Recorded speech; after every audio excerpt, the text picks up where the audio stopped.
You've undoubtedly heard about Super 8, the dramatically improved 8mm film format. Hey guys, Joey Shanks here once again, and this is part 3 of our Super 8 Filmmaker's Guide series. And in part 3, we're going to be covering Super 8 projectors. This one weighs less than a telephone. But don't let that compact size fool you. It shows your movies sharp and clear. So we're going to be working with 3 different projectors. A classic Super 8 projector that only takes Super 8 film, an older 8mm projector that just takes 8mm film, and a dual Super 8/8mm projector that can do both. Now the 8mm projector and the Super 8 projector have different sprocket sizes in the projector. The one that does both doesn't deal with grooving in the sockets when it turns the film, which is really the reason why it can do both. Super 8 film gives you 50% more picture area than regular 8mm for bigger, sharper movies on your screen. I don't know if you could tell, you see how the sprockets are like twice as big, the 8mm? It allowed for a lot more frame size. That's why a lot of the times these projectors can't play Super 8 because the sprockets are too small. I went to an antique store and I found a few rolls of random 8mm film just so I could throw in an 8mm projector because I have like 2 or 3 8mm projectors. I got those for the Star Wars lightsaber episode for the sound effects where Ben Burt hooked a mic up and recorded the motor tones of projectors. He actually did it with the 35mm projector, but I kind of got away with it with an 8mm projector. This guy I got off of eBay. It is a Keystone Super 8 projector automatic. The guy that was selling this said it worked fine. And the thing is, a lot of times when you buy these things online, the user may not be into film, may not be into projectors and what have you. So they may turn it on and it may look like it's running good, but there may be certain components that don't work that they don't realize, and that's what happened here. First off, you always want to make sure that the bulb works, and usually you just unthread it here to get it off. So this is, I think, a 150 watt bulb. This is kind of what the bulb looks like. They'll vary in size and strength, but usually they kind of look like this. The end, it looks like this. You see it has kind of an indentation here that goes outwards. When installing the projection lamp, line up the flanges on the base of the lamp with the slots in the lamp socket. Then press down firmly and turn in a clockwise direction until it locks in place.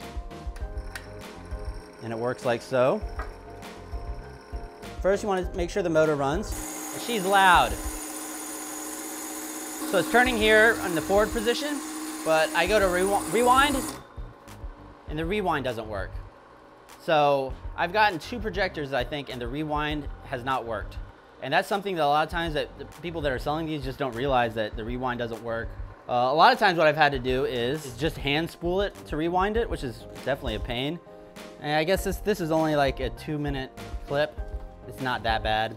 But I also have this other Super 8 projector that I got that's a dual standard and Super 8 where you can flip a switch and use either format. When I turn the motor on, it turns it from this one, and then rewinds the film from here. So let's say if I was getting tired of doing it like this, I could take my other projector here, take it off like this. It's probably not the best way to rewind film, but we can remove our rewinder, kind of like a VHS rewinder, you know what I mean? If you guys know what those things are. They thread themselves automatically. Watch. Right onto the take-up reel. Make sure that the sprockets are kind of sitting in there. Push down on this, and it kind of makes a nice little curved cut on it, so it feeds it through a lot easier. Okay?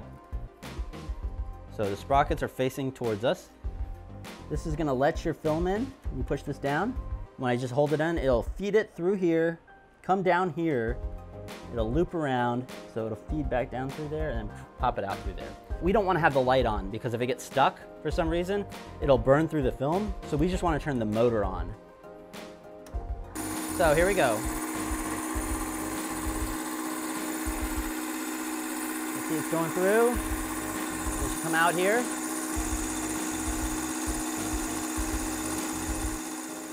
And out of the 3 projectors that I tried, all of them got jammed up at one point in time. So always be ready to cut your projector off if the film gets jammed up.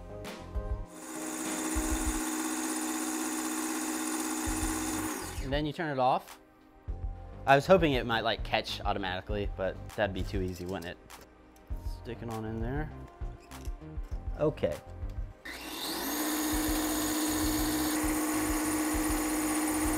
All right, so here's some of what we shot. You see that? The frame is kind of coming through there. This is your framer. So sometimes when you're washing it, you'll notice like the frames are like, you can see half of a frame and the other half coming in. So I'm just moving the knob a little bit and that fixes it.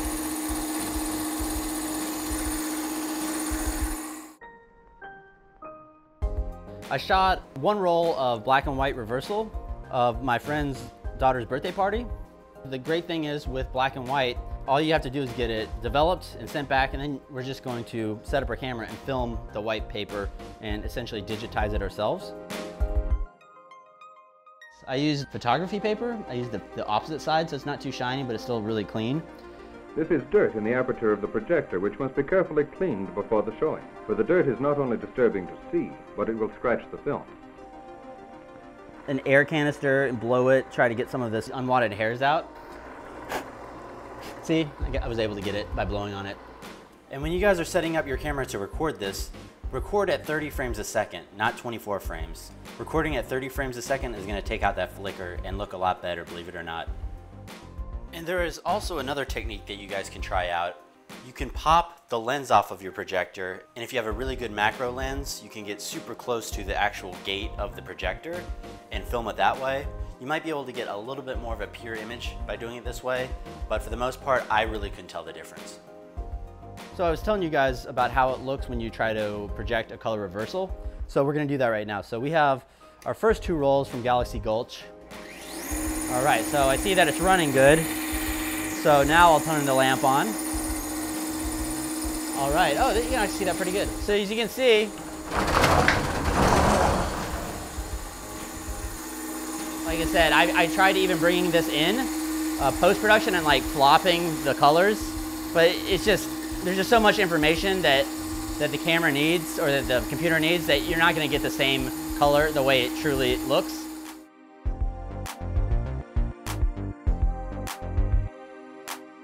So this was my first time really working with film projectors, and I think it's a good idea for anyone who's starting fresh into working with film projectors is to get an 8mm projector because they're cheaper, easier to find, and go to antique stores, thrift shops, even go online and find old film reels of footage and load it into these projectors just so you can kind of get your hands dirty and working with the projector, seeing how it operates. So when you do make your mistakes, it's not going to be making your mistakes with your footage. Up. Catch. And it wasn't tight enough, so, oh no. All right. It's just the adventures of projecting film. Okay. So I don't know if it was wound tight enough or if I just, oh, I have it on rewind. All right. Then over, back under, and then through here, through the gate, you just lift up and slide it through the gate. And you want to leave yourself a little bit of slack right here. The film is threaded with loops above and below the gate. If the loops are too short, they will tear the film. Then you run it up under here and then back over there. Nala's getting in an episode like always. What's up, Nala? And she's out. And you see the sprockets fit in perfectly here. And it's also really cool looking at these old school home movies. For the look, the feel, you can kind of see what your footage could look like.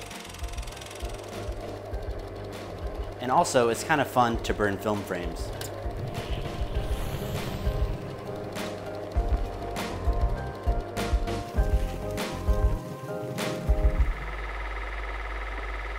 Thanks again for checking out part 3 of our Super 8 Filmmakers Guide series.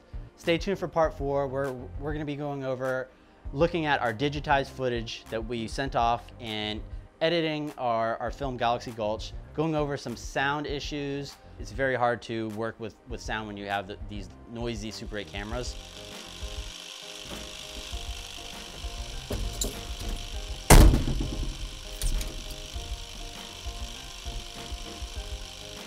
We're also going to be seeing if we can work with some of our digital footage and make it look like Super 8 film. Thanks again for checking this out, and please stay tuned for more in the near future. Thanks again.